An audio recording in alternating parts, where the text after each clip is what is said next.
My name is Violette. I wanted to share with you a revamping project that I've been working on.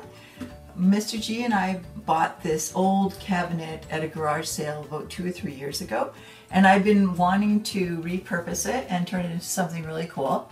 Ultimately, I'll be painting a mixed media piece and putting it right here, but for now I'm just going to be finishing the cabinet. So we started off with a white cabinet, and I've used a series of paint colors to paint over the white, and I'm going to show you a series of photos because unfortunately I didn't start videotaping this from the beginning, but I think it's pretty straightforward when you see the photos what I've done.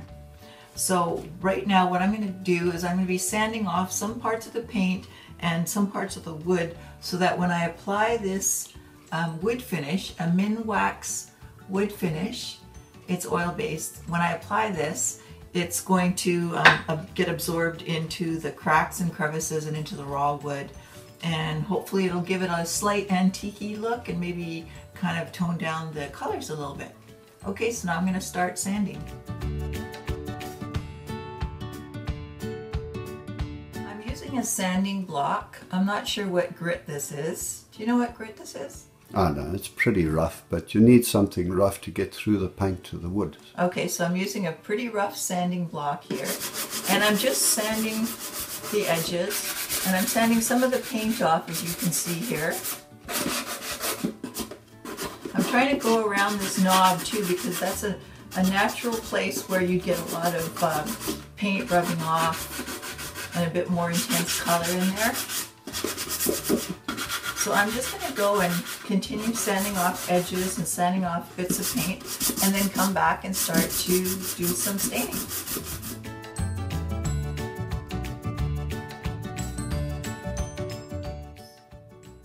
So I'm using minwax wood finish,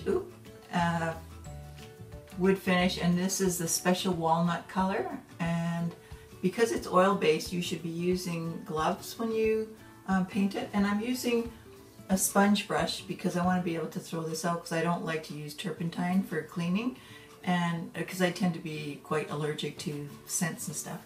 So all that you do is put on a coat like this. Holy mackerel, that's dark. You're supposed to leave it on for 5 to 15 minutes, and then you're supposed to wash it off with a cloth. I think I'm going to see if I can actually just wash it off right now because I don't want it super dark. What do you think? Do you think I should leave it on a little longer? Okay, so I'll leave it on a little bit longer and see how it looks.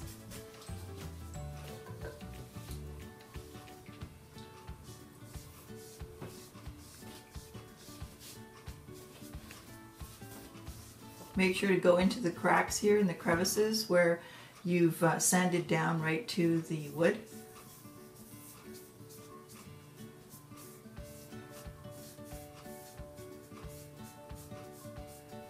Okay, so now we're done staining and wiping off all the excess stain. I left it on for about 5 to 10 minutes. I wanted to leave it on for just 1 minute, but Mr. G kept making me leave it on longer. And I think the effect is quite nice. It dulled down the colors a little bit.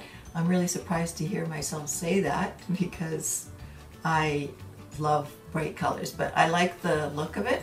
Now I just wanted to quickly share with you what kind of paints I use for the additional colors on here. I used acrylic paints, and it's inexpensive kind of folk art acrylic-y paints. This one's called Color Factory.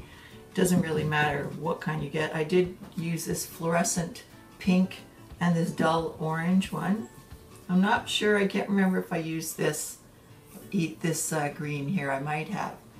And the paints that we used to paint the cabinet with are just simple household paints that I had left over from painting the bedroom. There was a video on painting the bedroom, and also the blue was from painting the bathroom a few years ago. So it's really an inexpensive project to work on. Try to use the paint that you have left over in your garage or your storage unit, and you can just use folk art paints or acrylic paints for the accents.